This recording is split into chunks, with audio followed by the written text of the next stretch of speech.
Dragoste divină sfântă, ce adânc te dăruiești și din inima lui Iisus peste vremi aceeași ești. El în cer ne va deschide poarta de margaritar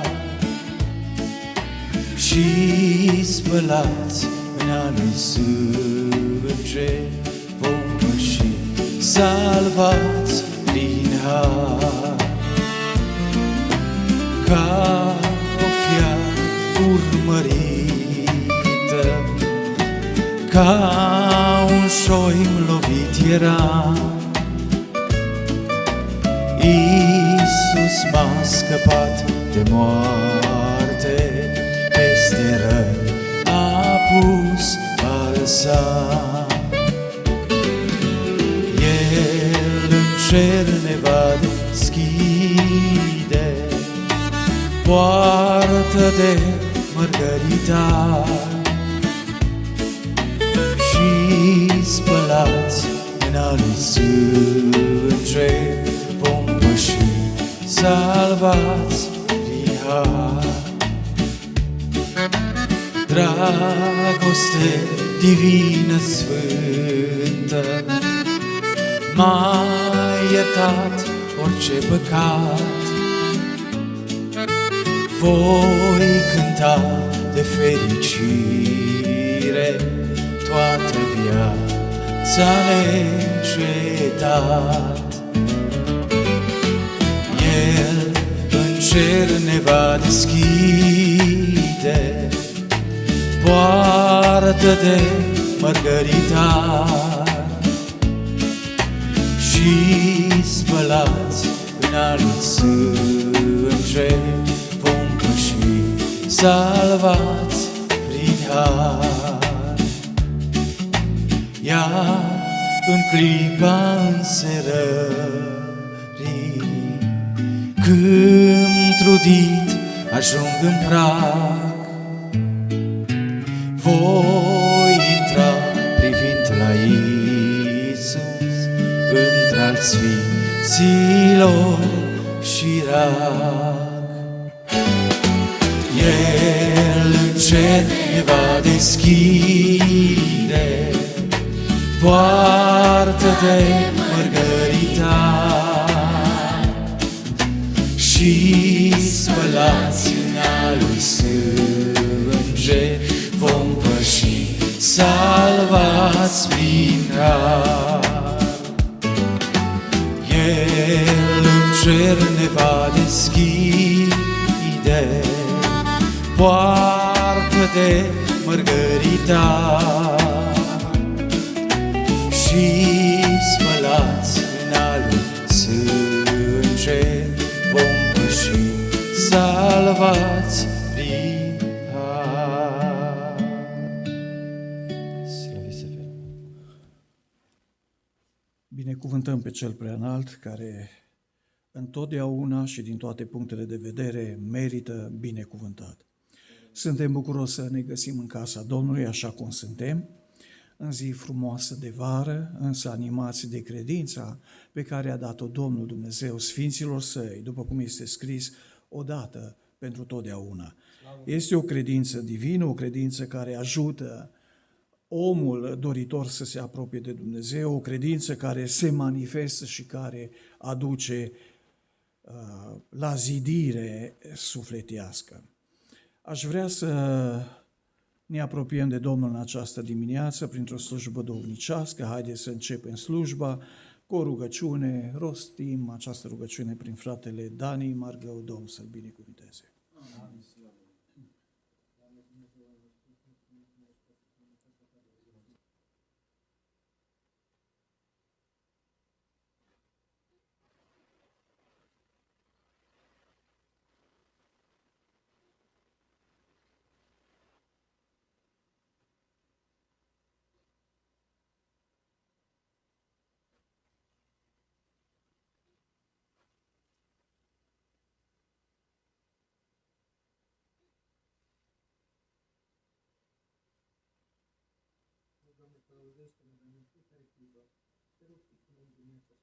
Da, Doamne.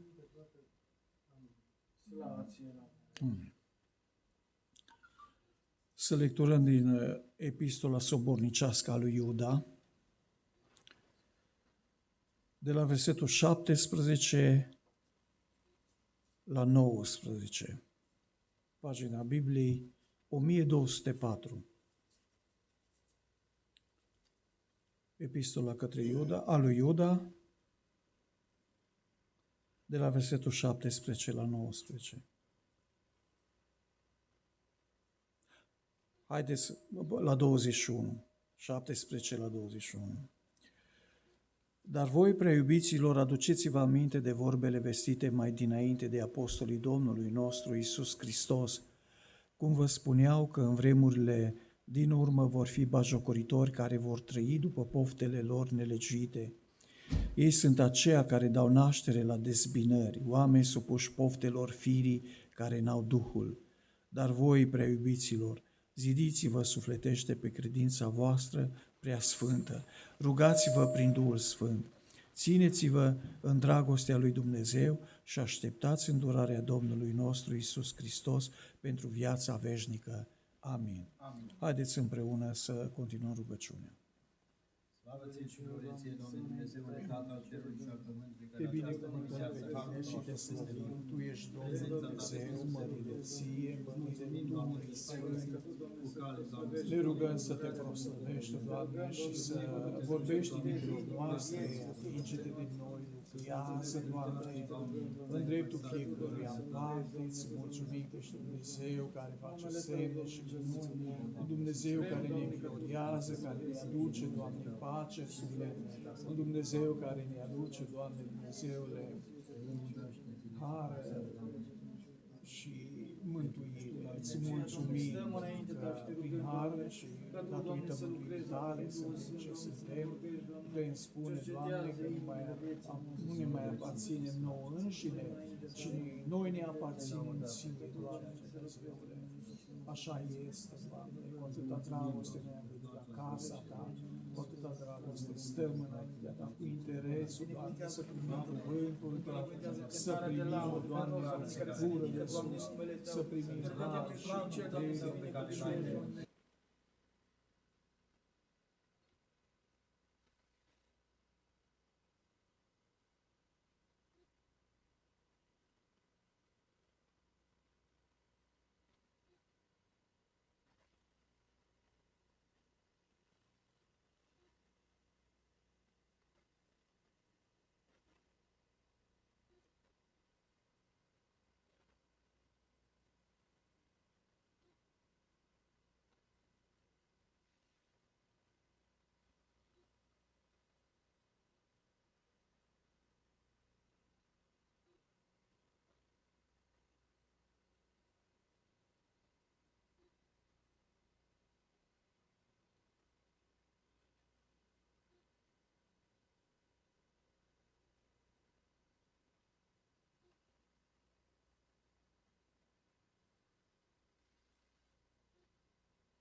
Amin. Vă rog să vă reașezați.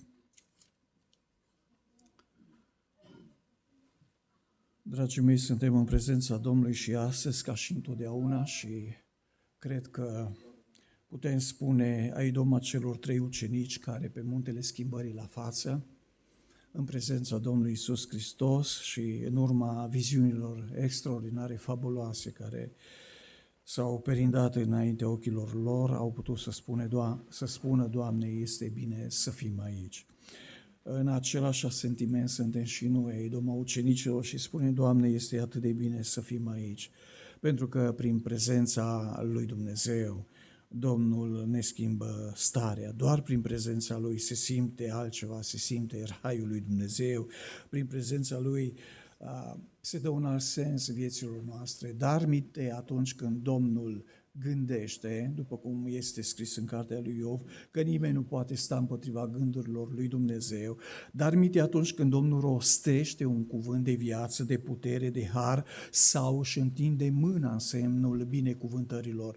Dar atunci când Domnul Dumnezeu cu braț puternic, după cum este scris în Sfintele Scripturi, ridică poporul și luptă pentru el. Ei bine, vrem să vedem aici, în locul acesta, manifestarea lui Dumnezeu, în dragoste și în putere, în înțelepciune și în tot ceea ce înseamnă harul lui. Să nu uităm că harul acesta al lui Dumnezeu surprinde multe daruri. Noi vorbim așa într-un mod larg. Aceste daruri sunt haruri, în fapt, însă însumate surprinde harul nemărginit al lui Dumnezeu. Însă ceea ce am spus este nu un derivat, ci un extras, de fapt, din Evanghelia după Ioan, capitolul 1, când se spune despre Iisus că din El și de la El primim har după har. Atât este de bun Domnul cu noi, încât în fiecare zi ne însoțește cu harurile sale, cu darurile sale. În fiecare zi ne sprijină cu un duh de bunăvoință. Faptul că vedem lumina și ne trezim la viață din somnul de peste noapte este un dar, un har pe care alții nu-l mai au. Faptul că respirăm gratis aerul lui Dumnezeu și suntem sănătoși este un har. Faptul că în fiecare zi bem apa, ne bucurăm de o zi frumoasă, ne bucurăm de cadru de familie binecuvântat, ne bucurăm de biruință, de izbândă, pentru că un om al lui Dumnezeu vede peste ceea ce poate nu se vede, simte uneltirea diavolului care stă la pândă în fiecare zi și caută să piardă, spune Biblia, pe cei aleși, însă copiii lui Dumnezeu se încredințează în mâna lui Dumnezeu și știu că ei nu sunt atinși de focul acela a răutăților care se rostogolește în lumea aceasta și pe unele națiuni le atinge prin război, pe alții cu diferite boli sau cu neînțelegeri, lipsuri și așa mai departe. Însă oamenii lui Dumnezeu întotdeauna se bucură de acest har măreț venit din partea lui Dumnezeu și în fiecare zi experimentează biruința lui Dumnezeu, că da, este scris în Cartea Corintenilor, Domnul Dumnezeu întotdeauna ne poartă cu carul lui de biruință, fie numele Domnului slăvit. Dragii mei, vrem să mai cântăm o cântare împreună și apoi să ascultăm un îndemn prin fratele David pentru următoarea rugăciune. Domnul să-l binecuvinteze ca o idee pentru frați. Sigur că ei vor vorbi mânați de Duhul lui Dumnezeu, dar pasajul acesta scurt din cartea lui Iuda, un singur capitol este cartea lui Iuda, de la versetul 17 la 21, are mai multe tematici, aducere aminte, cuvântul lui Dumnezeu vestit, vremurile din urmă, batjocoritori care vor trăi după poftele lor, lucrarea lor sau lucrarea Duhului Sfânt. Avem în versetul 20 iubirea, zidirea sufletească, credința la care ne-a chemat Domnul Dumnezeu, apoi statornicia și unitatea, nu în cele din urmă, viața veșnică.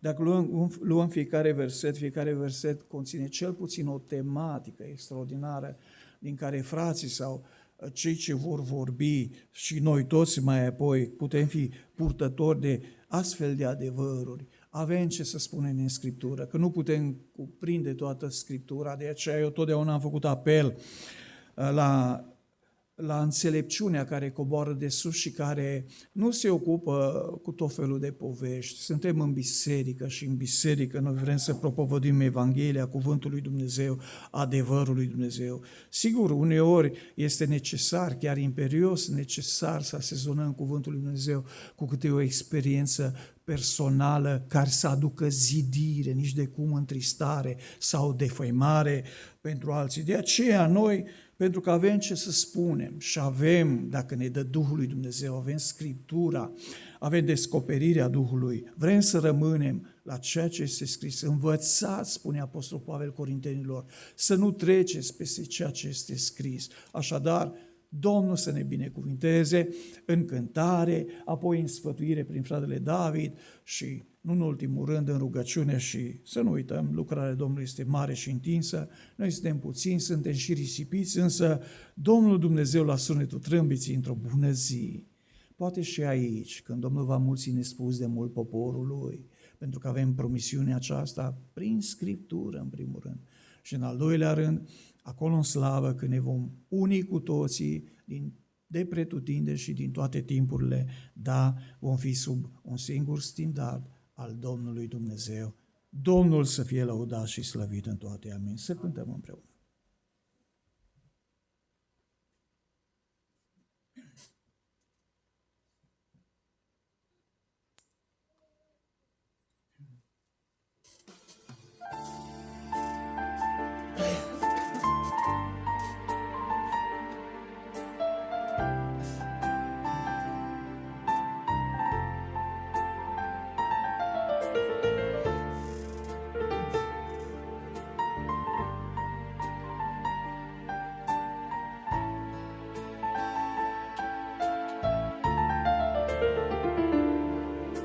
De atâtea ori am văzut brațul tău, cum mă ținea când îmi era mai greu. Din groapă m-ai ridicat, să mor nu m-ai lăsat.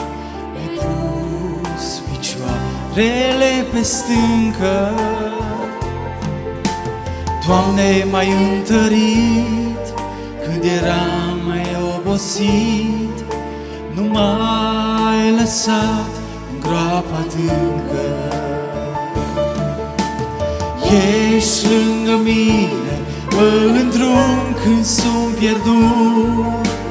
Doamne, mă ridici când pe cale sunt răput. Mă întărești când lupta este grea, îmi dai putere să pot înainta. Ești lângă mine, mă îndrum când sunt pierdut. Doamne, mă ridici când pe cale sunt căzut.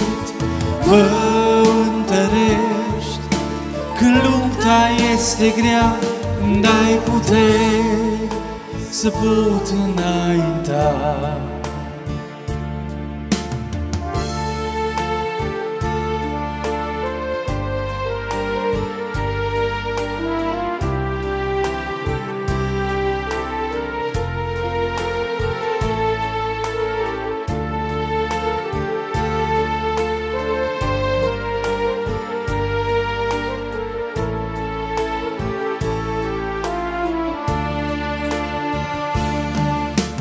Atâtea ori am văzut puterea-ți mare, cum ajuta în vreme de încercare. Când Duhul îmi era zdrobit, când eram mai necăjit, mâna ți-ai întins spre mine. Că speranță nu aveam, când în besnă mă găseam, m-ai luat lângă tine. Ești lângă mine, mă îndrum când sunt pierdut. Doamne, mă ridici când pe cale sunt căzut. Mă întărești. Când lupta este grea, îmi dai puteri să pot înainta. Ești lângă mine, mă îndrum când sunt căzut. Doamne, mă ridici când pe cale sunt căzut. Mă întărești când lupta este grea, îmi dai puteri să pot înainta.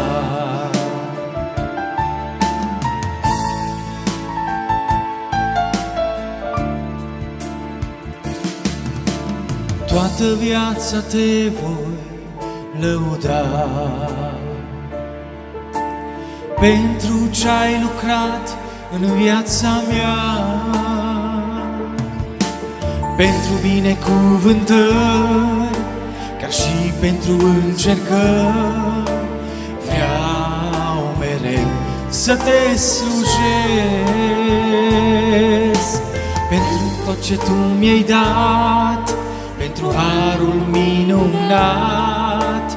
Doamne, vreau să-ți mulțumesc. Ești lângă mine, mă îndrum când sunt pierdut. Doamne, mă ridici când pe cale sunt căzut. Mă întărești când lupta este grea, îmi dai puteri să pot înainta. Ești lângă mine, mă îndrum când sunt pierdut. Doamne, mă ridici când pe cale sunt căzut. Mă întărești când lupta este grea, îmi dai puteri să pot înainta.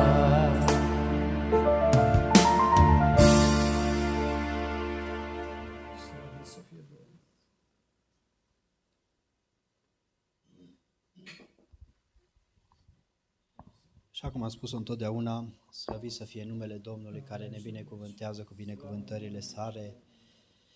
Iată-ne la sfârșitul acestei săptămâni, am avut o săptămână de lupte, o săptămână de izbândă, mai mult sau mai puțin, cum ne-a ajutat Dumnezeu fiecăruia dintre noi, dar vedem că pentru oamenii duhovnicești fiecare zi este o luptă împotriva ispitirilor cu care ne ispitește diavolul în fiecare zi, o luptă împotriva necredinței oamenilor, o luptă împotriva lucrurilor care se întâmplă pe lumea aceasta și noi ce trebuie să facem? Să luptăm. Fiindcă spunea Apostolul Pavel că niciun soldat nu se încurcă cu treburile vieții când trebuie să meargă la oaste. Ce trebuie să facă un soldat, un militar? Trebuie să fie gata să fie în slujba țării. Și Domnul să ne ajute la lucrul acesta, ca să fim în slujba țării sfinte pe care o pregătit-o Dumnezeu pentru fiecare dintre noi. Căci noi în rugăciunea Tatăl nostru spunem: vie împărăția Ta precum în cer, așa și pe pământ. Și dacă noi nu facem aici pe pământul acesta să vină împărăția cerurilor, nu vom putea să ajungem în împărăția cerurilor de dincolo. Și trebuie, așa cum trăim pe lumea aceasta, să trăim bine, ca și cum am fi în împărăția cerurilor. Să ne iubim unii pe alții, să nu fie între noi certuri, ură, neînțelegeri, fiindcă sunt atâtea dezminări în lumea aceasta și n-am vrea ca dezminările acestea să ajungă în biserici. Și Domnul să ne ajute la lucrurile acestea, să păstrăm întotdeauna cuvântul Scripturii. Și mă gândeam mult la epistola aceasta a lui Iuda. Este o carte foarte scurtă, dar așa de multe învățături are cartea aceasta. Spune aici așa un verset, căci pe când căutam cu tot din adinsul să vă scriu despre mântuirea noastră de obște, m-am văzut silit să vă scriu și să vă îndemn să vă luptați pentru credința care a fost dată sfinților odată pentru totdeauna. Vedem că doar o singură credință este dată sfinților pentru totdeauna. Și aceasta nu este o credință greu de înțeles, nu este o credință pe care să nu înțeleagă nimeni, ci este o credință în Domnul Iisus Hristos. Trebuie să credem în minunile sale, în lucrurile care le-a făcut pe pământul acesta și cel mai mult să credem că El este Fiul lui Dumnezeu. Să ne botezăm și să mergem înainte cu El, fiindcă vedem că promisiunile pe care le-a făcut, toate s-au împlinit. Le-a promis ucenicilor că va învia a treia zi și așa a făcut. Chiar dacă ei s-au îndoit, mulți s-au îndoit și n-au crezut, El a făcut lucrul acesta.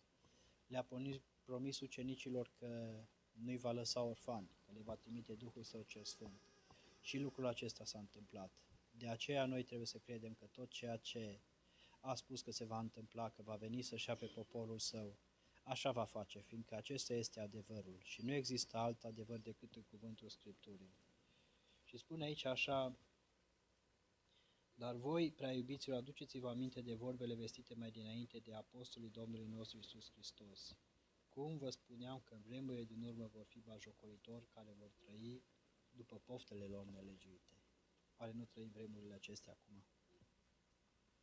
Sunt atâția batjocoritori care, cel mai mult, unde credeți voi că se pun? La cuvântul Scripturii, la adevărul lui Dumnezeu. Fiindcă dacă diavolul reușește aici să îi facă pe oameni, așa cum în grădina Edenului, să-și pună întrebări, oare? Mai mult, cu cât mai mult acum. De aceea a ajuns lumea aceasta în atâtea lucruri nesăbuite pe care le fac oamenii, punându-și viața în pericol. Și Domnul să ne ajute, să nu ne luăm după mărsul lumii acesteia, ci noi să fim așa cum trebuie, să luptăm pentru credința dată Sfinților odată și pentru totdeauna. Spunea aici așa: tot așa și Sodoma și Gomora și cetățile din prejurul lor, care se dăduseră ca ele la curvie și au poftit după trupul altuia, ne stau înainte ca o pildă suferind pedeapsa unui foc veșnic. Totuși, oamenii acestea, târâți de visările lor, își pângăresc la fel trupul și ne socotesc stăpânirea și bajocoresc dregătoriile. Vedem lucrul acesta care se întâmplă în vremurile acestea și dacă stăm bine și ne uităm toate lucrurile care s-au întâmplat, începând de la Sodoma și la Gomora, cetatea aceea lui Beniamin și multe lucruri care s-au întâmplat și se întâmplă în vremurile acestea sunt tot din pricina păcatului în care trăiesc oamenii, dar nu din pricina păcatului simplu, ci a lucrurilor stricate la care se dedau oamenii în vremurile acestea. Și vedem că tot mai mult lumea aceasta se strică și decade tot mai mult. De aceea aș vrea ca să facem o rugăciune pentru biserică, pentru fiecare dintre noi și să-i cerem Domnului ca El să dea putere bisericii. Să dea putere bisericii din locul acesta să rămână tare și statornică spre cuvântul Scripturii. Să nu ne abatem de la învățăturile care sunt bune, de la învățătura adevărului. Să nu ne abatem de la cuvântul Domnului Iisus care este scris pe paginile Scripturilor și spunea chiar Apostolul Pavel că toată Scriptura este însuflată de Dumnezeu și de folos pentru ca omul lui Dumnezeu să poată fi neprihănit, să poată să aibă înțelepciune ca să poată să ajungă în împărăția cerurilor. De aceea aș vrea să ne ridicăm pe picioare și să ne rugăm, așa cum am spus, în primul rând Domnului ca să ne dea putere și apoi să-i cerem Domnului ca El să ne dea o dragoste mai mare unii pentru alții, să ne iubim mai mult și să avem întotdeauna înaintea noastră pe frații noștri, să ne rugăm pentru ei și să-i aducem înaintea Domnului. Căci vedem că dacă ne rugăm unii pentru alții, Dumnezeu ne ascultă și se îndură de fiecare dintre noi. Amin.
Amin. Vă rog să vă reașezați. Ne bucurăm ca și sora Eunicia, fratele și copiii să fiți cu noi. Domnul să vă binecuvinteze. Ne bucurăm de fapt de fiecare în parte, că așa se bucură și Dumnezeu când copiii Lui se adună și se înfățișează înaintea lui Dumnezeu în Sion. Cu toți împreună să ne bucurăm de părtășie de cuvânt, de rugăciune, de cântare, de laudă. De joi m-a prins o răceală destul de complicată în mijlocul verii și mi-a fost destul de dificil, fiind foarte cald, având nevoie și de aer, având nevoie și de apă și să tușesc, să transpir, să mă doară carnea pe mine, pur și simplu, ochii în cap. A fost dificil și pur și simplu am stat în aceste zile, că așa ne mai rânduie Domnul, ne determină să ne rugăm mai mult și n-am avut altă soluție decât să mă rog pentru multe lucruri și pentru voi și pentru lucrarea de azi. Și am ținut foarte mult să ajung în această dimineață, chiar dacă nu am fost sigur de slujba mea. Am zis, Doamne, dacă eu aș vrea măcar să ajung la biserică, să stau cu frații acolo, în sală, să mă pot ruga în continuare, să pot să fiu părtaș la lucrarea bisericii. Lucrurile așa au evoluat prin îngrijirea Domnului încât, iată că mai mult decât să fiu în casa Lui și în sală, sunt și înaintea dumneavoastră pentru slujire. Cred că frumusețea acestei lucrări o face Duhul lui Dumnezeu care ne uimește. Nu știu dacă într-o oră, două, mă va încerca din nou starea de slăbiciune, dar știu că acum sunt aici și mă simt destul de bine înaintea Domnului și înaintea voastră și mulțumesc lui Dumnezeu care face lucruri frumoase pentru noi. Așadar, să ne bucurăm cu toții de prezența Domnului și de lucrarea Lui. În continuare, să cântăm o cântare comună, mai apoi toți cei care doriți să lăudați pe Domnul într-un mod individual, cu o cântare sau o poezie, vă ascultăm cu tot dragul, mai apoi să ascultăm un nou îndemn pentru următoarea rugăciune prin fratele Dani Margău și pe el Domnul să-l binecuvinteze. Amin.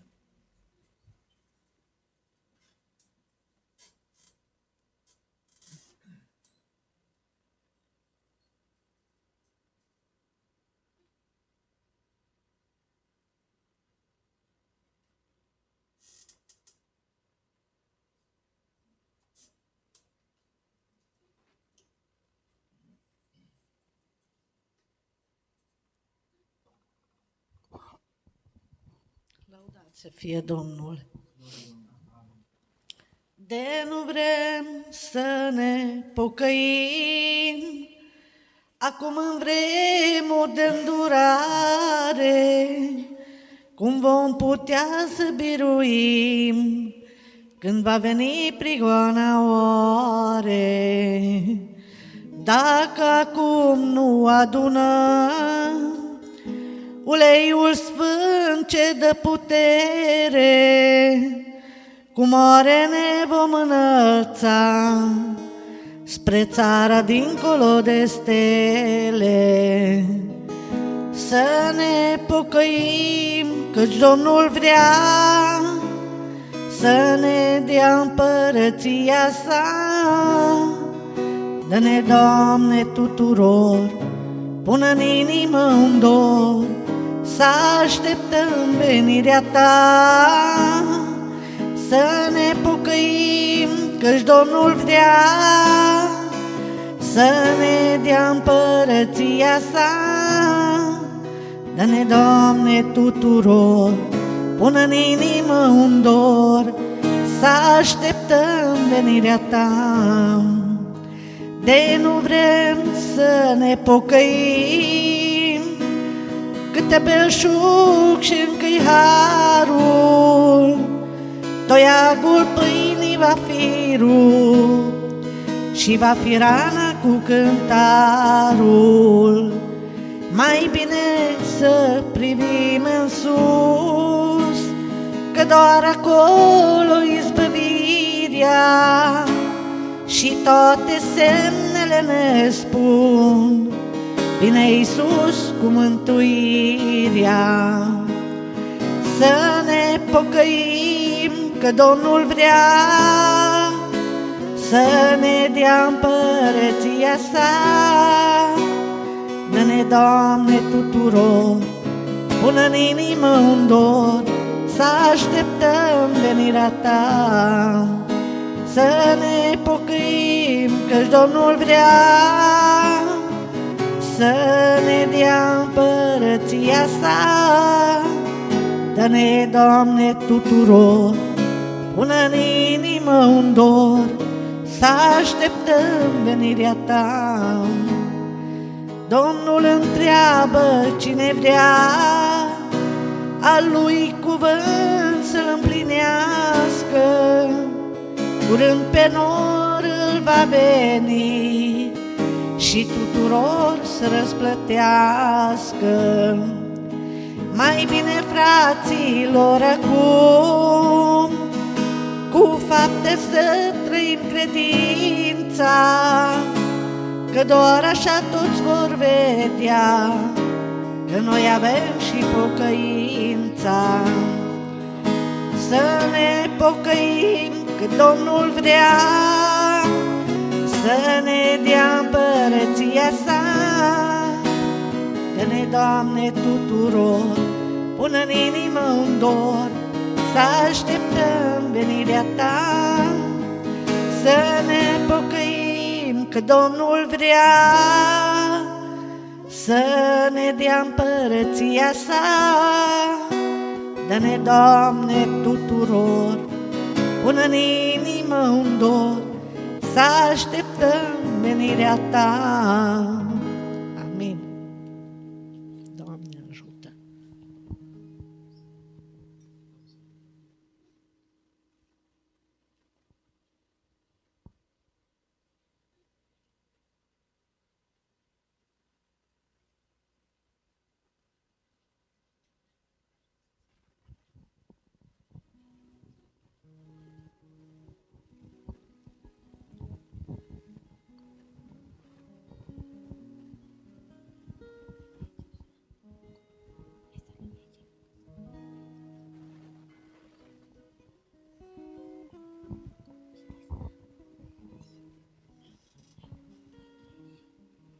Vedeți ce dragoste minunată Iisus ne-a arătat.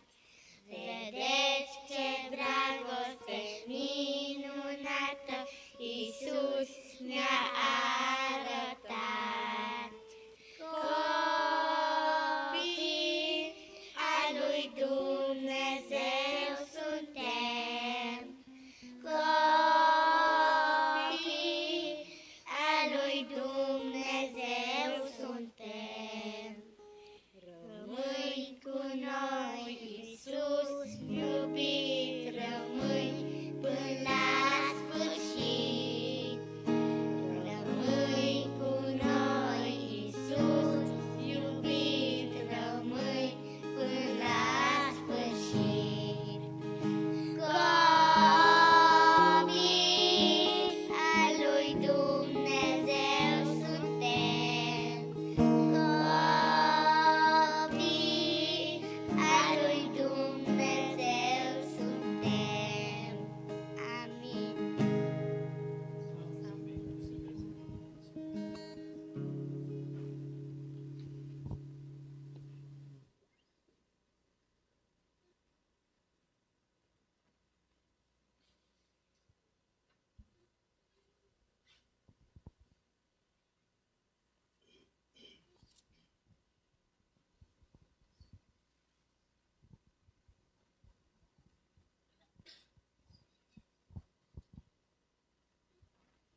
viață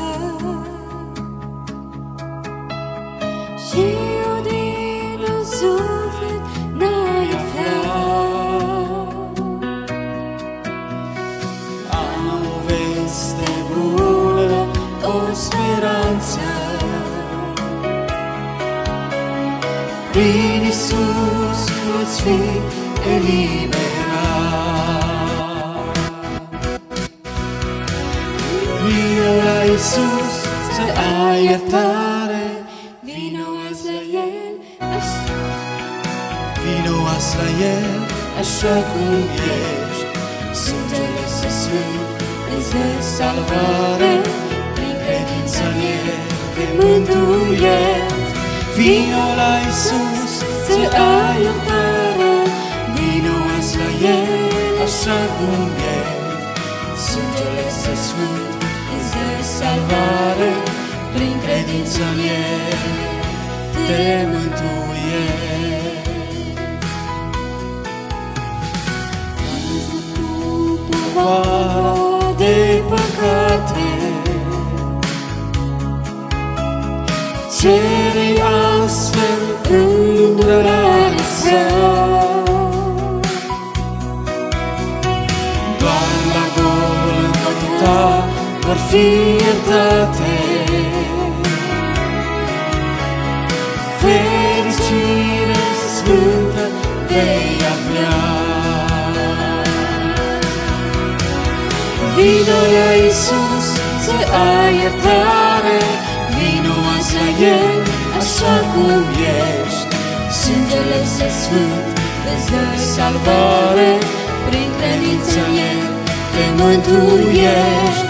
Vino la Iisus să ai iertare, vino azi la El așa cum ești. Sângele Său sfânt îți dă Salvare, prin credință în El te mântuiești.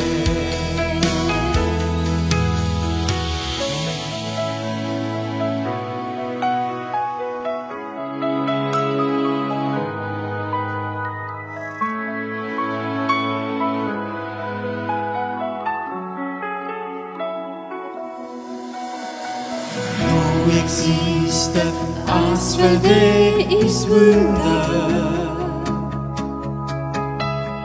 cheamă chiar acum Mântuitor. Tot păcatul care cere sâmbă ți-l va șterge harul salvator.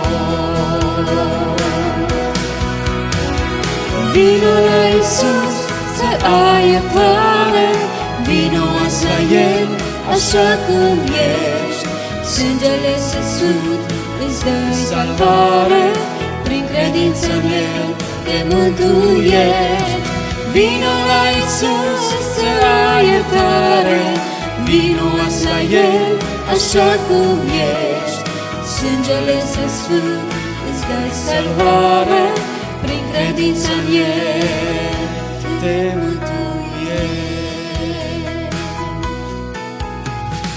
Vei păstra mereu în amintire ziua întâlnirii cu Iisus. Vei păși de atunci cu sufletire să ajungi în raiul Său de sus. Vino la Iisus să ai iertare, vino azi la El așa cum ești. Sângele Său sfânt îți dă salvare, prin credință în El te mântuiești. Vino la Iisus să ai iertare, vino azi la El Așa cum ești, sângele Său sfânt îți dă salvare, prin credință în El te mântuiești.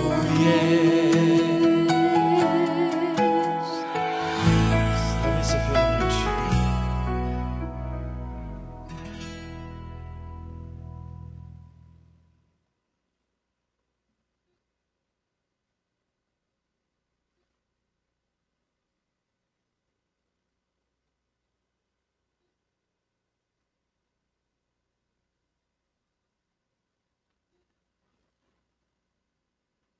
ape să ai statornic drum.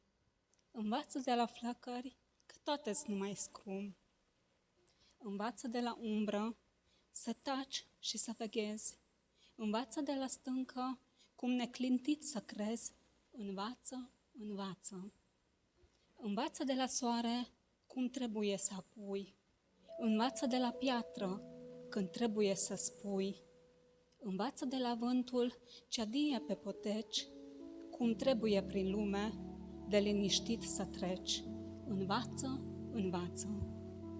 Învață de la toate, căci toate-ți sunt surori, cum treci frumos prin viață, cum poți frumos să mori.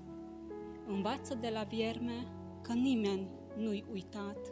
Învață de la nufăr să fii mereu curat. Învață de la flăcări ce avem de ars în noi. Învață de la ape să nu dai înapoi. Învață, învață. Învață de la umbră să fii smerit ca ea. Învață de la stâncă să înduri furtuna grea. Învață de la soare că vremea să-ți cunoști. Învață de la stele că în cer sunt multe oști. Învață, învață. Învață de la ghireier când singur ești să cânți. Învață de la lună să nu te înspăimânți. Învață de la vultur când umerii-s grei și du-te la furnică să vezi povoara ei. Învață, învață. Învață de la floare să fii gigaș ca ea și mielul să te învețe să ai în blândețea sa.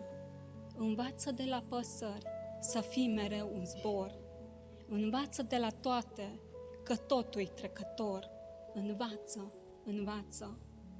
Ia seama, fiul jertfei, prin lumea care întreci, să înveți din tot ce piere, cum să trăiești în veci.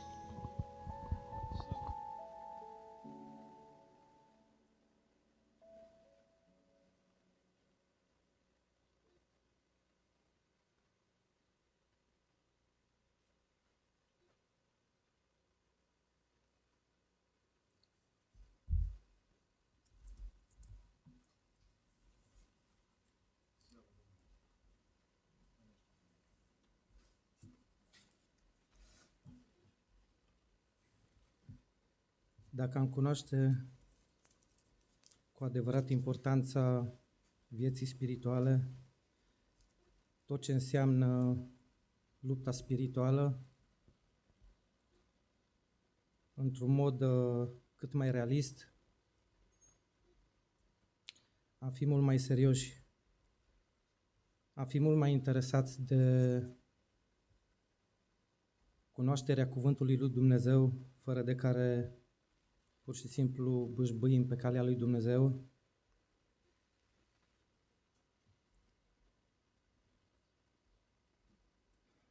Eu am fost în multe situații în care Satan a vrut să mă ia din lumea aceasta și de fiecare dată când se întâmpla un eveniment, îi promiteam lui Dumnezeu că dacă intervine și mă salvează, mă întorc la El.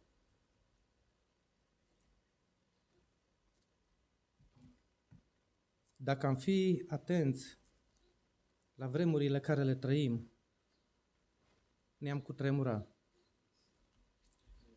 În perioada aceasta, dacă știți întâmplarea cu azilele de la Oradea, azilul de la Oradea, urmăresc în fiecare zi știrile, tot ce se postează, plus îl mai ascult pe Dan Bercean cu studiile lui despre neomarxiști, cu lupta lor de a se infiltra, s-au infiltrat de mult deja în lumea creștină, în biserici. E o luptă crâncenă. Satan e foarte șiret, nu o să vină niciodată brusc sau fățiș să ne doboare de pe calea Domnului. Vă pot mărturisi că și pe mine m-a înșelat de multe ori în perioada când Dumnezeu m-a cercetat ca să mă readucă pe calea Lui. În perioada aia mai zburam cu parapanta, eram înnebunit de sporturi extreme, recunosc că și acum îmi plac. Și la un moment dat am avut o discuție cu un unchi de-a meu și l-am întrebat, unchiul, e păcat să zbor cu parapanta? Și el a spus nu. Dar nici răspunsul ăsta nu mi-a plăcut, nu m-a mulțumit, că simțeam în interiorul meu că ceva nu e în regulă. Vă pot spune că a zbura cu parapanta sau a face anumite lucruri în lume, lucruri firești. În sinea lor nu sunt un păcat. Dar Satan se folosește de toate lucrurile ca să ne distrugă. Vreau să vin cu anumite experiențe din viața mea ca să înțelegem în ce mod vine Satan să ne doboare. Eu știam că cu parapanta nu e periculos să zbori în condiții normale.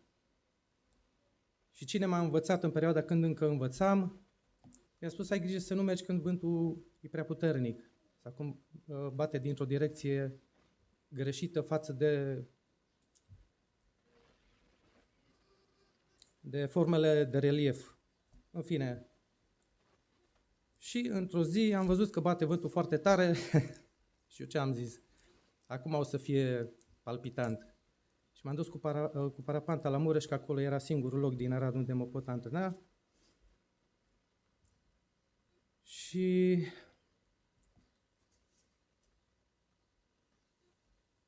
la un moment dat am pierdut controlul, mi-am dat seama că sunt pericol de moarte și, să scurtez povestea, m-a târât vreo 30 de metri parapanta pe jos. Când simțeam că deja să rup hainele și ajunge la piele, mă întorceam pe partea aia, când ajunge, parcă eram cu plugul. Și la un moment dat am văzut că mă îndrept spre un stâlp de telegraf. Atunci am simțit că nu mai contează ce mă doare, cum mă doare, și am încercat să ajung la comenzi, să trag de comandă.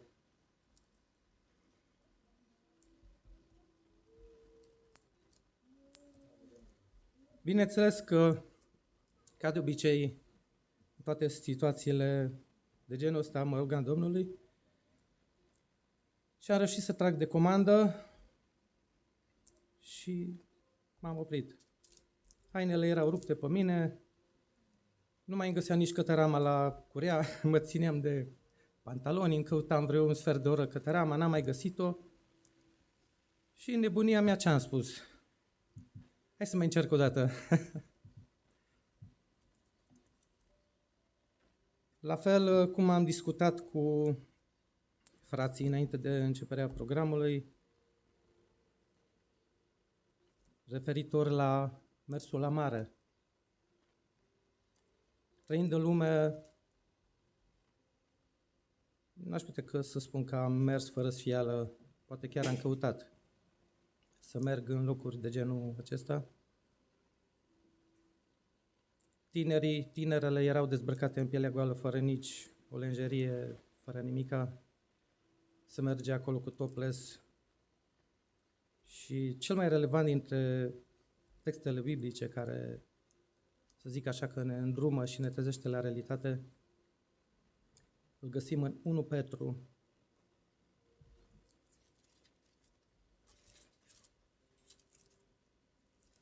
Vreau să încep de la versetul 3 până la de la 3 până la 5.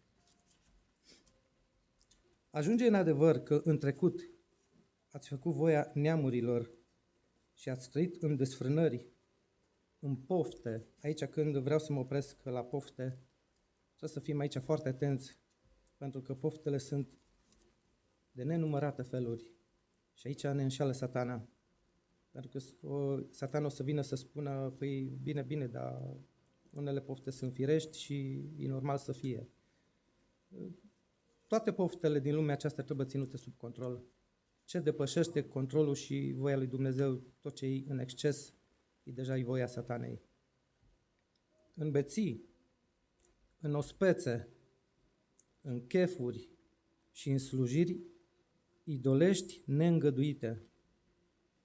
De aceea se miră ei că nu alergați împreună cu ei la același potop de desfrâu și vă batjocoresc. Dar au să dea socoteală înaintea celui ce e gata să judece vii și morții.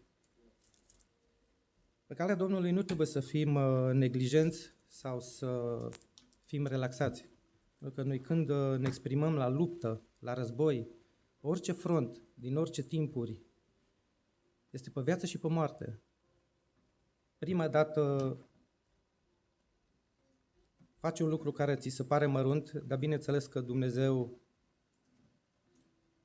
nu o să te lase fără o înștiințare, doar că trebuie să fim foarte atenți ca să simțim înștiințările, că dacă le ignorăm, Dumnezeu cu siguranță o să ne lasă să mergem acolo unde vrem să mergem.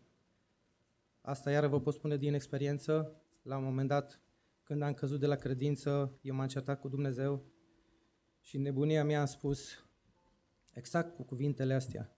Da? Nu-i bai. Lasă că o să fac tot ce vreau eu și o să fiu nepocăit. Și ce credeți? Dumnezeu m-a lăsat să fiu nepocăit. Mi-am atras o sumedenie de suferințe și de necazuri și nu ușoare. Nu am timpul necesar să povestesc, dar vă pot spune că am ajuns până în punctul în care viața nu a mai contat. Am ajuns să spun că singurul motiv pentru care nu pot să mă sinucid este pentru că știu că există iad. Aici vrea să ne aducă Satan pe fiecare. Într-un fel sau altul, să cădem de la credință și să ajungem în iad.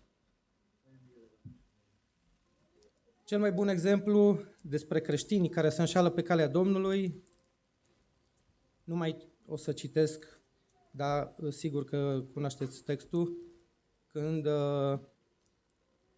e textul cu prorocii mincinoși, de acolo e un context mult mai larg, acolo e vorba că fiecare înaintea lui Dumnezeu, când vor sta în fața scaunului de domnie, la judecată, fiecare o să venim cu scuze, Doamne, păi știi că eu am făcut asta, totuși iartă-mă, păi nu o să funcționeze așa.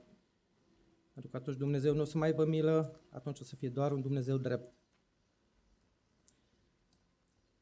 În textul respectiv, Dumnezeu nu-i contrazice că nu au făcut, că nu au trăit, că nu au cântat, că nu au predicat, că nu au spus poezii, că nu au prorocit, că nu au făcut orice lucrare lui Dumnezeu. Dumnezeu le va spune, plecați de la mine voi cei care lucrați fără de legea. Trebuie să fim foarte, foarte atenți, mai ales acum în perioada concediilor, în ce locuri mergem, pentru că Duhul lui Dumnezeu nu o să fie în locuri unde există idolatrie, unde există stricăciune, ca și în Sodoma și Gomora. Dacă vrem într-adevăr să alegem un loc de relaxare, putem să-l găsim, dar într-un context sfânt, într-un context curat. Trebuie să fim foarte veghetori și să nu ne lăsăm amăgiți. Cum v-am mărturisit, mi-am găsit o sumedenie de scuze ca să fac tot ce îmi plăcea mie. Să merg cu parapanta, să not, am înotat în situații extreme, era să mă nec de cel puțin 100 de ori și totuși nu mă lecuiam. Pe fiecare Satan o să ne ispitească în punctul în care suntem slabi. Pe mine n-a putut să mă ispitească cu alcool, cu țigări, puteam să le fac și astea, nu putea să mă oprească absolut nimeni să le fac și alte lucruri. Pe fiecare ne ispitește exact în punctul nostru în care suntem cei mai slabi. Și mai mult de atât, Dumnezeu nu numai că îngăduie, Dumnezeu o să ne încerce credința noastră și statornicia noastră exact în punctele noastre slabe. Dar ce este măreț la Dumnezeu? Că Dumnezeu nu ne lasă singuri și în permanență, dacă stăm în ascultare, o să ne vorbească și noi o să știm să ascultăm și în ciuda ispitelor, cum să specifică în cuvântul Domnului, și Iisus a fost ispitit în toate privințele, dar fără păcat. Pentru că s-a lăsat călăuzit de Duhul lui Dumnezeu, a ascultat de Dumnezeu și nu a căzut. Toți sfinții care îi avem ca exemplu, îi avem ca și exemplu, să nu ne mintă din nou Satan și să spună că e imposibil să trăim în sfințenie și în curăție. Dacă ei au putut, înseamnă că toți putem. Doar atâta trebuie să ne lăsăm călăuziți de Duhul lui Dumnezeu, dar ce este obligatoriu în viața unui credincios e o viață de rugăciune zilnică, nu ocazională. Bunica mea era ortodoxă, nu vrea nici cum să se pocăiască, nu avea o viață de creștină. Înjura, blestema și a blestemat până și copiii, adică pe tati și pe unchiul. Se ocupa de vrăjitorii și așa mai departe. Dar ce era curios și ce ne miram, în fiecare dimineață când se trezea, se ruga lui Dumnezeu. Când se punea la culcare, din nou se ruga lui Dumnezeu. În cuvântul Domnului găsim, nu oricine spune Doamne, Doamne, va ajunge în împărăția lui Dumnezeu. De aceea să fim vegheatori și să nu ne auto-înșelăm singuri, crezând că dacă venim la adunare o să ajungem garantat în împărăția lui Dumnezeu. Este condiționat dacă cu adevărat trăim după voia lui Dumnezeu. Dacă nu, odată ne pierdem timpul venind aici și vom avea o mare, mare surpriză, dar este atât de înspăimântătoare încât un om treaz nu poate să-și imagineze așa ceva. Eu am avut în câteva situații de-a lungul timpului, în timpul somnului, să am anumite, să zic așa, să le numesc revelații. Poate că Dumnezeu a îngăduit să văd într-un anumit fel, într-un anumit grad, fața iadului, puterea satanei. Ca și om care se întrează, care nu dorm, nu pot nici măcar un 1% să expun ce am simțit în momentele respective. Nu se poate explica în cuvinte. De aceea vă îndemn să luăm cu cea mai mare seriozitate angajamentul de a trăi pe calea Domnului și cum scrie în cuvântul Domnului, cu frică și cu teamă, să nu mergem pe calea Domnului țopăind că aia nu e calea Domnului. Iisus Hristos n-a mers țopăind prin lumea asta și a fost prințul cerului. Să nu ne lăsăm înșelați de Satan nici într-un fel, dar din nou, singura condiție ca să nu putem fi înșelați este să stăm atât de aproape de Dumnezeu, încât să ne fie atât de dor să ne punem din nou pe genunchi, acasă și oriunde suntem, încât să avem o viață de rugăciune, încât să ni se pară că ne rugăm mult prea puțin. Cu cât o să ne rugăm mai mult, cu atât o să ni se pară că ne rugăm prea puțin. Cu cât o să ne rugăm mai puțin, cu atât nu ne mai dorim să ne plecăm genunchii. Și Satan o să vină, vă spun sincer, mă puneam pe genunchi și mi-aduceam aminte. Satan venea și zicea, du-te și scrie pe listă ceva ca să nu uiți. Sau îmi dădea ceva sarcini care ziceam că... Și efectiv mă ridicam de pe genunchi ca să nu uit să fac anumite sarcini. Atâta de mult Satan își dorește să nu ne punem pe genunchi. Pentru că este singura armă înaintea lui Satan. Pentru că în felul ăsta Dumnezeu ne dă putere și putem să-l biruim pe Satan. De aceea vă îndemn să avem o viață strânsă de rugăciune, să cunoaștem Cuvântul lui Dumnezeu cât mai bine.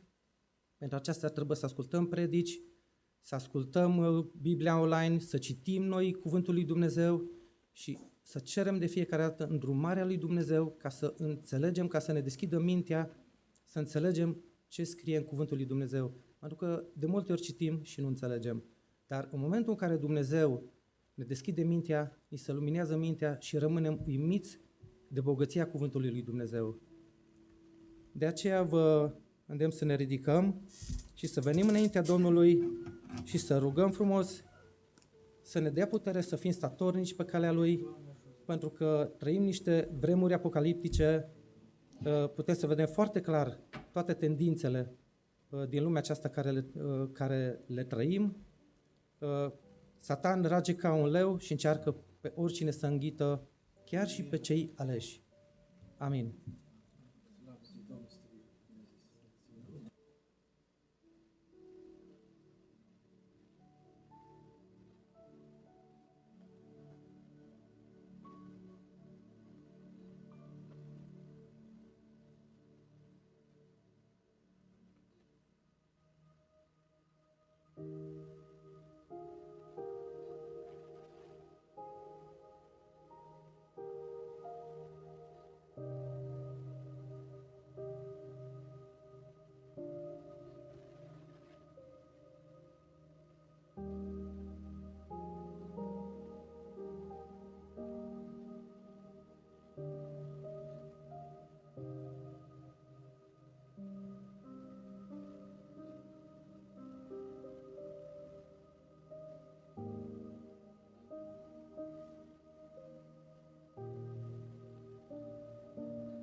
Amin, vă rog să vă reașezați. Putem cânta o cântare în comun. Hai să cântăm o cântare în comun și apoi ascultăm pe fratele Flavius cu un cuvânt sau un îndemn de rugăciune, după cum consideră Domnul să-l binecuvinteze. Amin.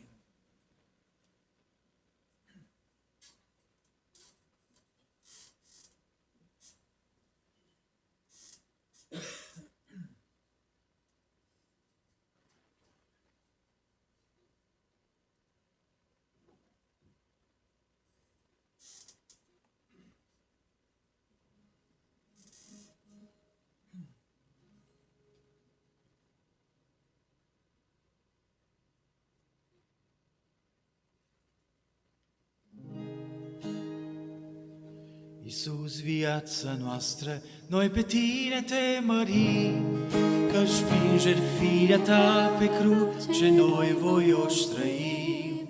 Ne-ai dat înaintare pentru vina ce-o purtăm, de aceea îți cântăm. Aleluia, glorie, glorie, aleluia. Glorie, glorie, aleluia. Glorie, glorie, aleluia. Părinte lui Ceresc, aleluia. Clipa când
slavă Cine ei îți vor cânta și slavă îți vor da.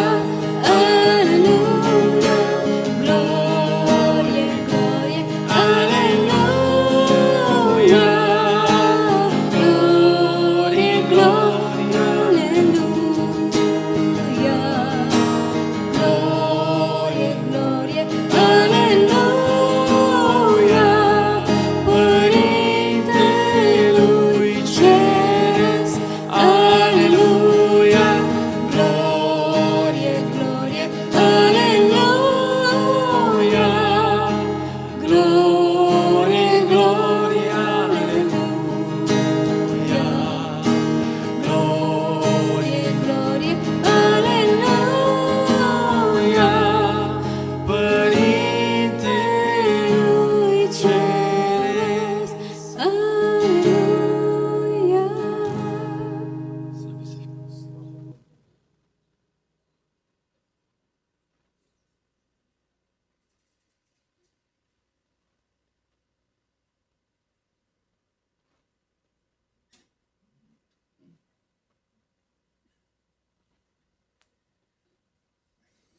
Slăvit să fie Domnul!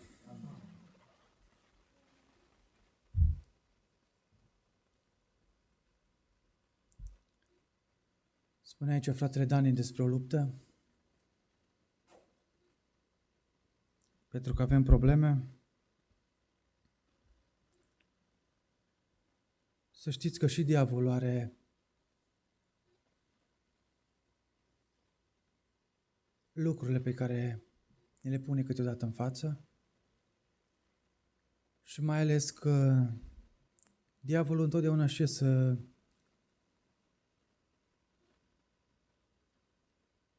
în același timp să poate să adapteze generații pe care le trăim. Numai că avem cuvântul Dumnezeu care spune că cuvântul Dumnezeu rămâne în veac. Principiile Dumnezeu rămâne, dar noi trebuie să fim tari, oameni biruitori.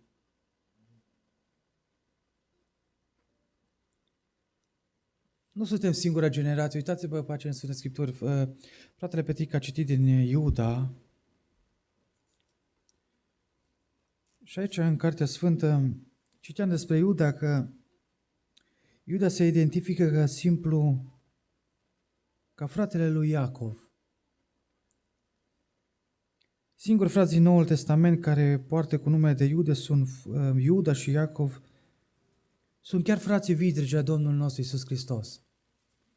Și uitați-vă că nu la voia întâmplării Iuda folosește numele lui Iacov deoarece poziția înaltă a fratelui său de conducător al bisericii locale care era în Ierusalim ar fi servit la clarificare poziției sale a identificării și a autorității pe care Iuda le vorbește și celor din vechime, dar și nouă astăzi.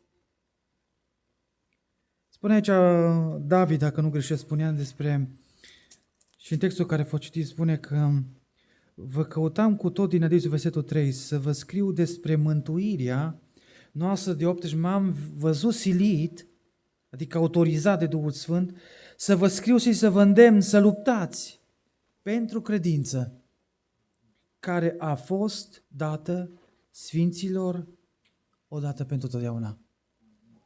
Și te pun o întrebare, care credință?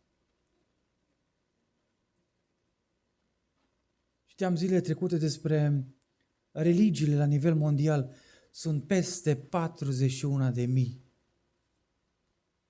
Și dacă mergeți și vorbiți cu oameni, toți au o credință.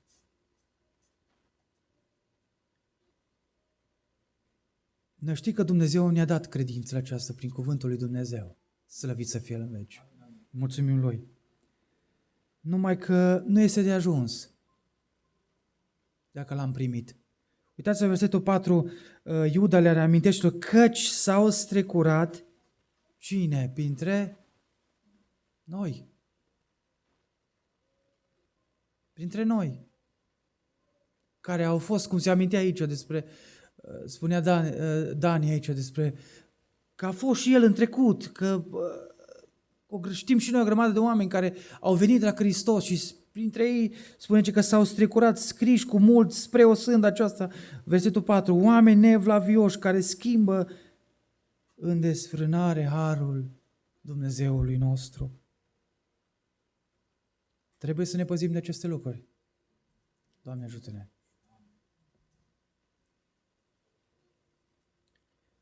Pentru că vă spun că nu avem nicio șansă. Eu am văzut o grămadă de oameni care odată au fost plini de Duhul Sfânt. Oameni care odată cântau în casa Domnului. Oameni care se rugau și au căzut. S-au încrezut în puterile lor, în cunoștința lor, în teologia lor de multe ori. Și s-au abătut de la cuvântul lui Dumnezeu. Pentru că uitați-vă mai departe, în versetul 17, cuvântul lui Dumnezeu spune aici, dar voi, versetul 21, dacă nu greșesc, haideți să citim, e prea frumos, cele versete frumoase. Spune ce, și atât de reamintește poate și nouă astăzi, ca să Domnul spune aici, versetul 17, adică să stăruim în adevărata credință. Spune, dar voi, prea iubiților, adică nouă, aduceți-vă aminte de vorbele vestite mai dinainte de către cine? De către apostolii Domnului. Adică întoarcerea la cuvântul lui Dumnezeu. Vorbește și celor care au căzut, îi îndeamnă Iuda, și cei care odată, acum lovesc în frați. Spune, cum vă spuneam că în vremurile din urmă vor fi bajocoritori, ne spunea Timotei, nu așa? Spunea și celor din acolo, din Timotei, spune că vor trăi după poftele lor nesăbuite. Ei sunt acele care dau nașterea de zbinări, oameni supuși poftirii lor, care n-au Duhul. Versetul 20, dar voi, prea iubiți-vă, zidiți-vă sufletește pe credința voastră preasfântă, rugați-vă prin Duhul Sfânt. Țineți-vă în dragoste lui Dumnezeu și așteptați îndurarea Domnului nostru Iisus Hristos pentru ce? Pentru ce să ne ținem tari? Pentru viața veșnică. Altfel nu vom fi biruitori. Pentru că astăzi trăim vremuri asemănătoare, presiunile lumii, compromisurile morale și răcirea dragostei față de Dumnezeu. Ne cheamă astăzi să ne zidim sufletește. Vreți să ne rugăm ca Dumnezeu să ne țină tari în aceste vremuri. Agățați de cuvântul Dumnezeu, despre aceste principii pe care Dumnezeu nu le schimbă niciodată. Oamenii le pot schimba. Generațiile care vor trece după noi, poate vor veni, cum zicea cuvântul Dumnezeu, bașocoritori, culești, oameni care după poftele lor își vor da și vor schimba cuvântul lui Dumnezeu. Că poate că nu este păcat să mergi într-un anumit, cum se vorbe aici. Că mai poate lasă, frate, că poate merge și așa, să facem și așa. Și coborâm tot mai puțin standardul lui Dumnezeu și ne trezim. La urmă că ne pierdem familiile, ne pierdem copiii și până ne pierdem și pe noi, cel mai grav. Oameni care odată am fost aici. Și în primul rând, ca Dumnezeu să ne poată zidi, sufletește pe credința noastră, în primul rând trebuie să ne zidim pe credința aceasta preasfântă, dată de Domnul nostru Iisus Hristos. Pentru că în Domnul Iisus Hristos, uitați în Matei 7, spune că omul înțelept își zidește întotdeauna o casă zidită pe stâncă, nu pe nisip, unde zice că vine valurile mării și o duce și... Pentru că stânca întotdeauna este Hristos și cuvântul Lui. Nu putem construi o viață sfântă pe emoții, tradiții și totuși pe experiențele noastre, ci întotdeauna să fie pe cuvântul lui Dumnezeu. Slăvit să fie El în veci. Cum ne putem zidi credința? Prin citirea Sfântă Scripturi, prin ascultare, prin împlinire, prin părtășii cu frații, cu surorile și prin încercările pe care Dumnezeu ne trece în fiecare zi. Prin harul lui Dumnezeu și bunătatea lui Dumnezeu care se înnoiește în fiecare dimineață. Că slăvit să fie Domnul că harul Lui, spune cu Dumnezeu, ne adună, ne strânge. Suntem astăzi în casa Domnului într-un mediu frumos. Am chemat Dumnezeu și eu cred că Dumnezeu este prezent prin Duhul Sfânt și Dumnezeu ne încarcă, ne zidește, sufletește ca plecând de aici să putem să ne încărcăm bateriile. M-am tot gândit, m-am uitat ați văzut acum zilele trecute și mass media acum, tot cu panouri fotovoltaice, să ne facem, să ne strângem. Și m-am gândit, oare pentru ce strângem noi în casa lui Dumnezeu? Când Dumnezeu ne umple astăzi cu prezența Lui, prin cântare, prin cuvânt, prin rugăciune, ca să ne reîncărcăm bateriile. De ce credeți că Paul Noi Voltauci au nevoie de un invertor, de o baterie de stocare? Pentru că trebuie să susțină. Noi astăzi suntem în casa Domnului și ne încurcăm ca Dumnezeu să ne reîncarce cu putere. Să putem fi buritori luni, marți, miercuri, să nu cădem. Doamne, ajută-ne! În al doilea rând, ca să putem fi zidiți, trebuie să ne rugăm prin Duhul Sfânt. Doamne, ajută să ne rugăm în orice vreme. Pentru că singura rugăciune este acea rugăciune condusă de Duhul Sfânt. În Romani 8:20 spune că Duhul Sfânt ne ajută în slăbiciunile noastre. O biserică puternică este o biserică care se roagă. Nu vom avea putere dacă nu ne rugăm. Este un adevăr. Pentru că rugăciunea aduce putere, aduce un discernământ, păstrează inima noastră curată înainte lui Dumnezeu, ne ajută să biruim ispitele, problemele pe care Dumnezeu. Doamne, ajută să ne rugăm în orice vreme, la timp și ne la timp. Când, și să știți, când rugăciunea dispare, și puterea noastră de spirituală dispare. Doamne, mărește-ne! Doamne, ajută să ne rugăm întotdeauna. Spunea Pavel în Tesaloniceni, rugați-vă neîncetat. Ne rugăm pentru aceasta, Dumnezeu să ne țină în aceasta. În al treilea rând, țineți-vă în dragostea lui Dumnezeu, pentru că dragostea lui Dumnezeu este locul în care un credincios trebuie să rămână întotdeauna. Să ne ținem tare de Domnul, de cuvântul Lui. Spune Domnul Hristos în Ioan 15, rămâneți în dragostea mea. Pentru că dragostea lui Dumnezeu față de noi se vede prin ascultare, prin rugăciune, prin iertare, prin dragostea de față.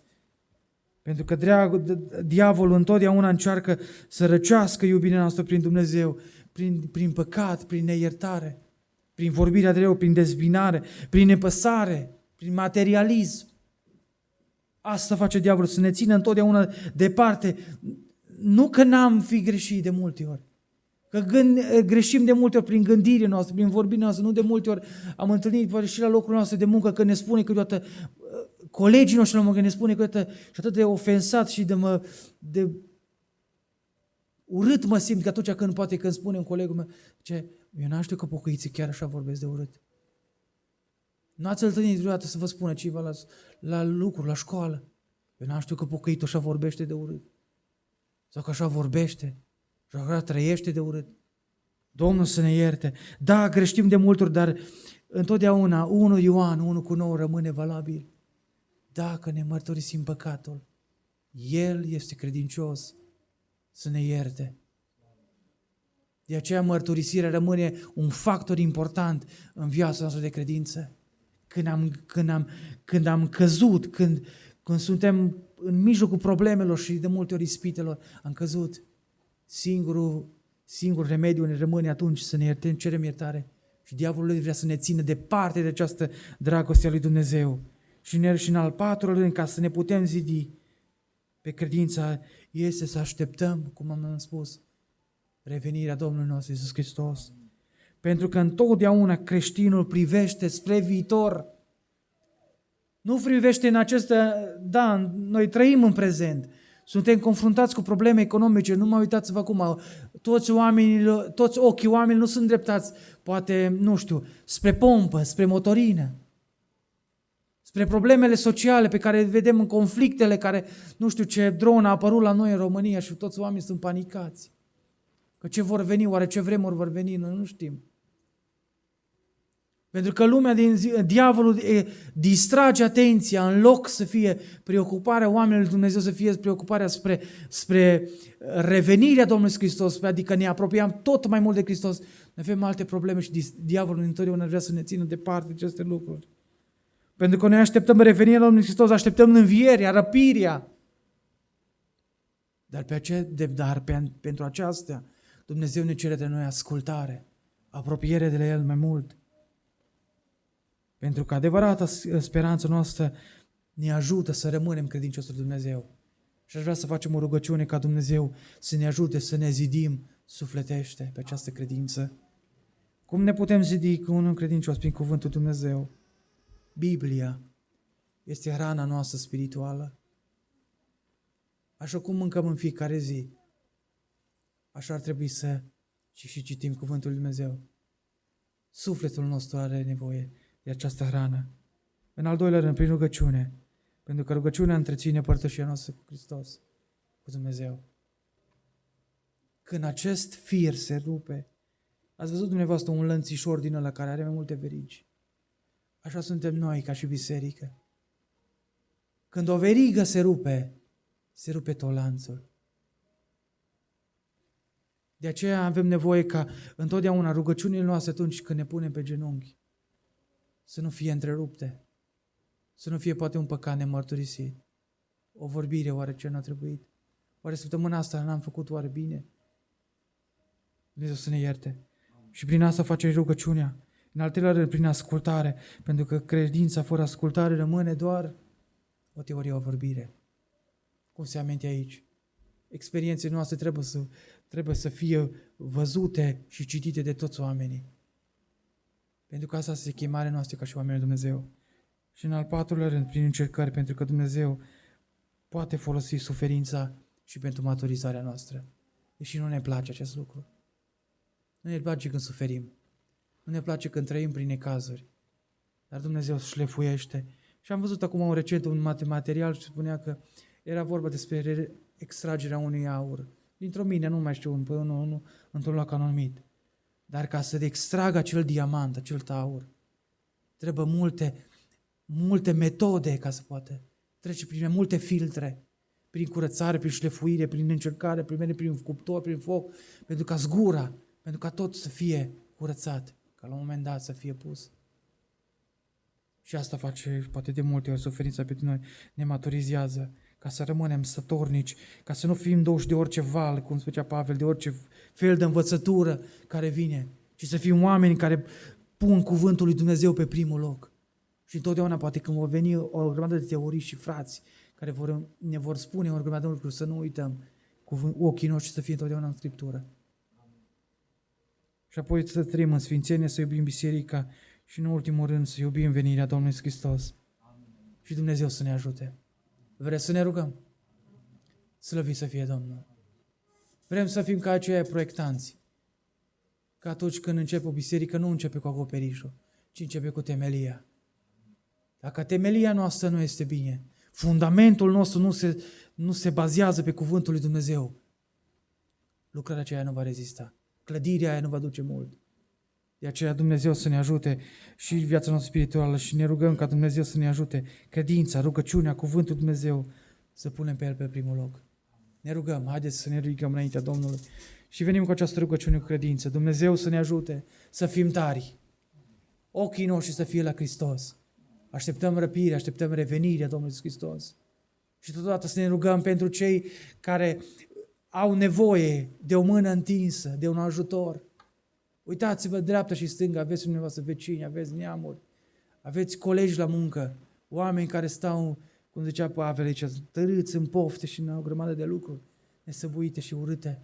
Ne rugăm pentru ca Dumnezeu să mântuiască, Dumnezeu să atingă și din noi, dar ei, oamenii, se vor uita la mine și la dumneavoastră.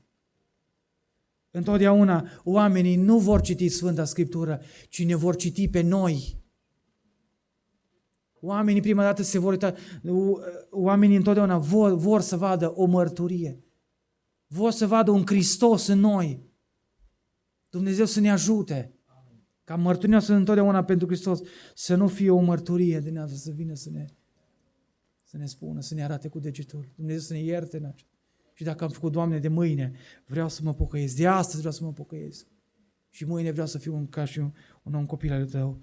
Și în a doua parte să ne rugăm ca Dumnezeu să binecuvinteze pe cei bolnavi. Să nu uităm. Dumnezeu să atingă toate cauzele de boală. O, câte cauze avem. Și știm că printre multele cauze pe care le avem, aș vrea să mai amintesc și am mai amintit de multe ori pe fratele Florin Avram din Semna, care este bolnav la spital. Dumnezeu să se atingă și de el. Ne rugăm în continuare pentru soarea Eugenie, care și astăzi problemele ei a venit la biserică. Slăvit să fie Domnul. Ne rugăm pentru familia Boc, pentru fratele Cornel, pentru sora Maria Chiș, ne rugăm pentru cei care n-au putut să vină la casa Domnului, ne rugăm pentru sora Luminița din Italia, și ea se roagă cu noi, și ea simte cu noi. Dumnezeu să o binecuvinteze și pe ea acolo unde este. Familia ei, Dumnezeu să se atingă și de ei copilașii, Dumnezeu să-i mântuiască, noi nu știm cum, dar Dumnezeu poate. Dumnezeu este Cel care face toate lucrurile. Pentru noi poate de multe lucruri sunt imposibile, dar lui Dumnezeu toate lucrurile sunt posibile celui care crede. Și zic, Doamne, mărește-ne credința. Dumnezeu să atingă de cei bolnavi. Dumnezeu să lase propășire spirituală în această biserică. Dumnezeu să ne ajute ca oamenii care vor vedea acest loc, să-l vadă un loc al prezenței lui Dumnezeu, în care Dumnezeu să schimbe oameni, să schimbe vieți. Dar pentru aceasta, Dumnezeu cere de la noi mărturia care Dumnezeu și El ne-a pus în noi. Cu toții ne rugăm ca Dumnezeu să ne binecuvânteze, să ținem tare pentru această zidire sufletească și Dumnezeu să ne călăuzească în tot adevărul. Și în a doua parte ne rugăm pentru cei bolnavi, ca Dumnezeu să se atingă și de ei. Și pentru cei de la spital, și pentru cei care poate aveți și dumneavoastră cauze de boală. Dumnezeu le cunoaște pe fiecare. Și noi astăzi poate avem în trupurile noastre, avem o grămadă de boli, suferință. Dumnezeu să se atingă și de noi. Dumnezeu să mărească credința noastră. Cu toții ne rugăm Domnului și dar cum stăm înaintea Domnului. Amin.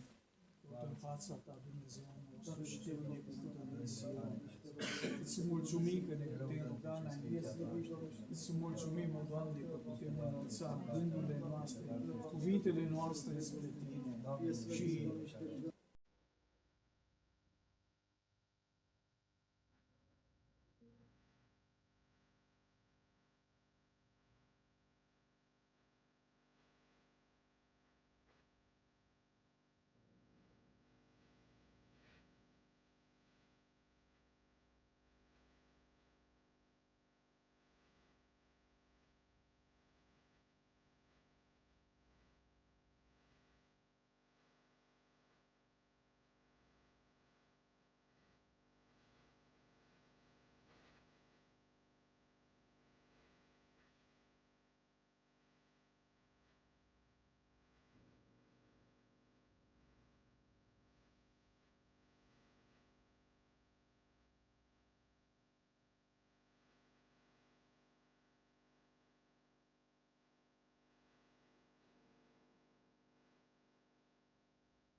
Amin, vreau să vă reașezați.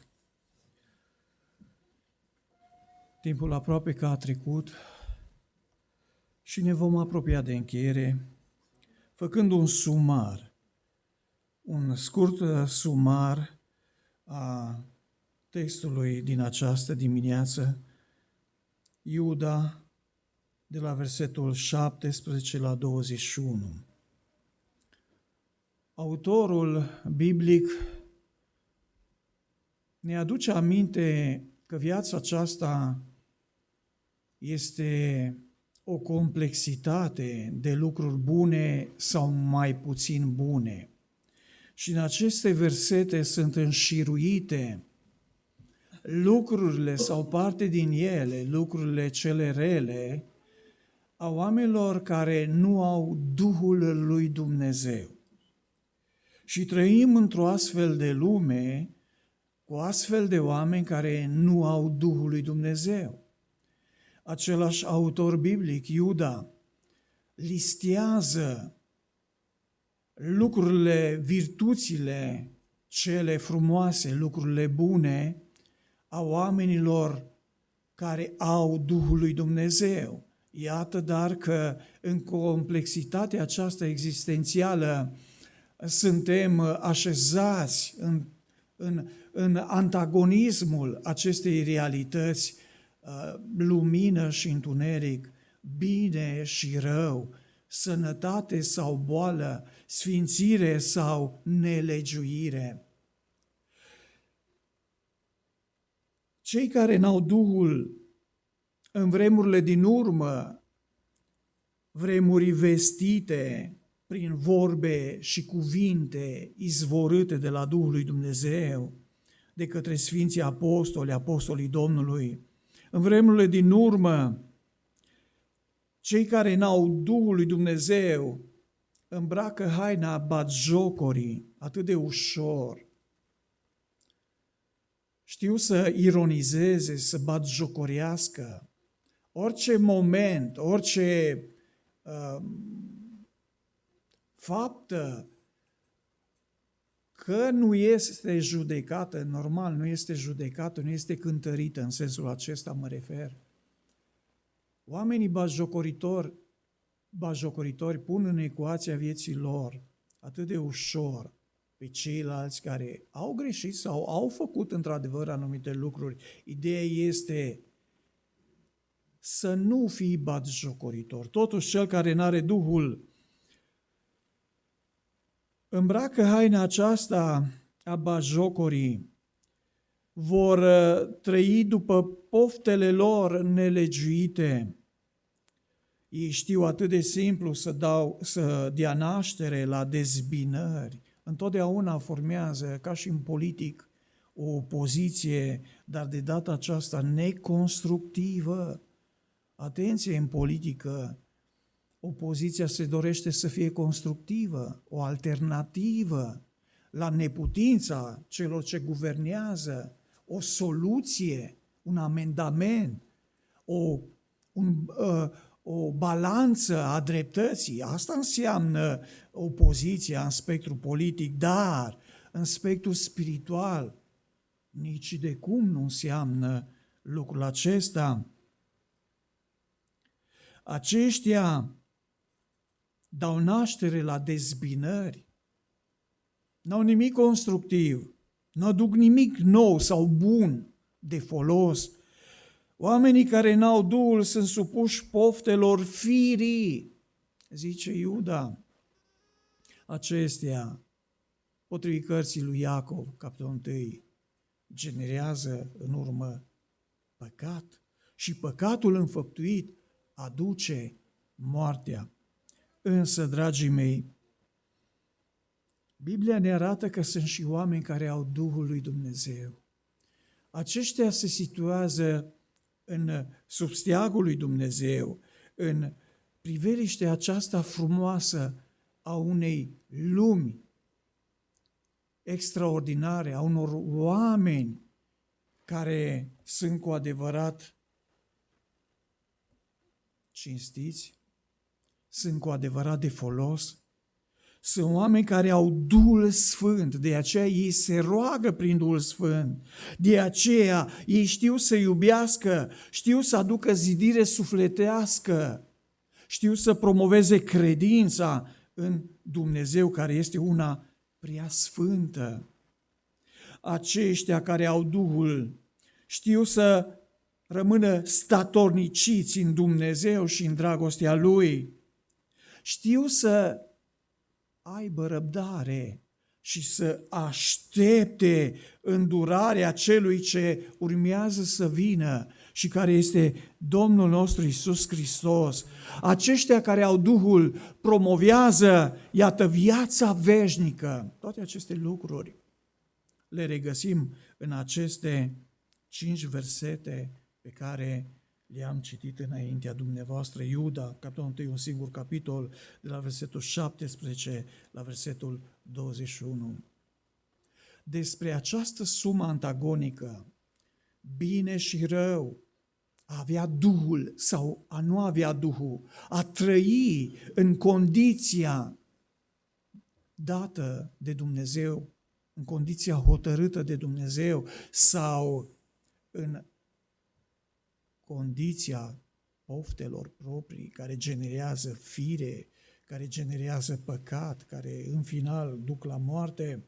Ei bine, lumea aceasta, așa cum este ea și așa cum am primit-o de la părinții noștri edenici. Ei au primit de la Dumnezeu superlativul, însă prin neascultare părinții noștri edenici, Adam și Eva, ne-au transmis vulnerabilitatea, ne-au transmis păcatul, ne-au transmis moartea. Și toate aceste lucruri le-am moștenit, însă a venit o vreme, pentru că Dumnezeu este reprezentat printr-una din pildele Mântuitorului Iisus Hristos, este reprezentat ca un bun păstor care caută oaia pierdută, oaia care s-a îndepărtat din multe motive, poate o alegere, un alt drum, un alt cuvânt, o altă stare.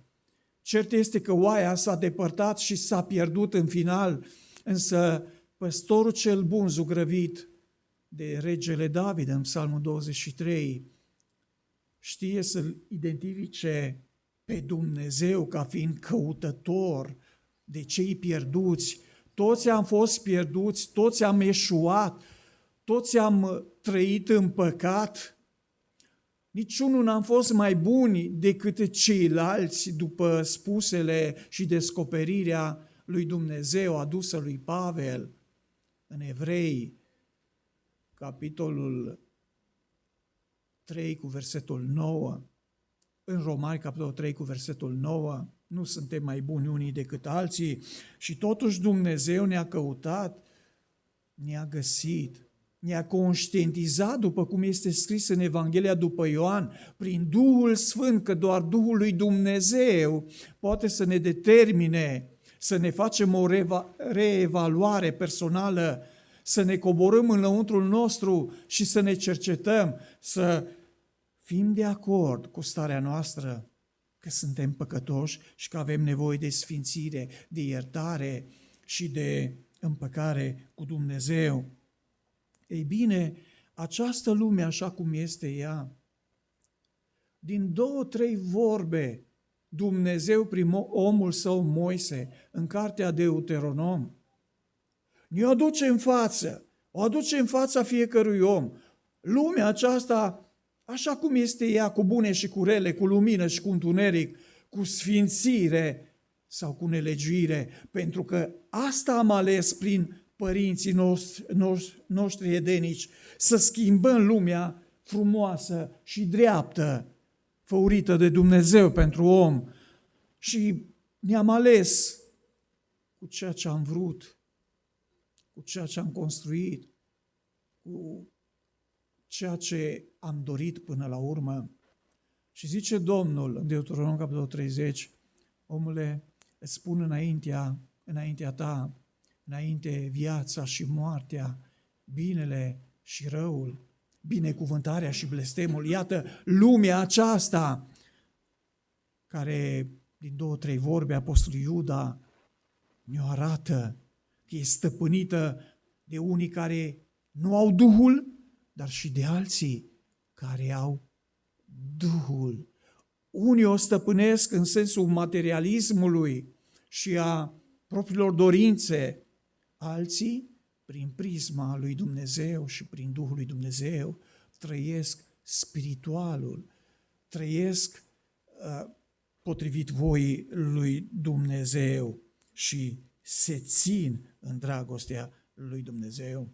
Alege, omule, și omul poate să aleagă. Dumnezeu sigur intervine în prezentarea acestei lumi și ne îndeamnă, alege viața ca să trăiești, alege să ai Duhul lui Dumnezeu ca să fii parte din familia lui Dumnezeu.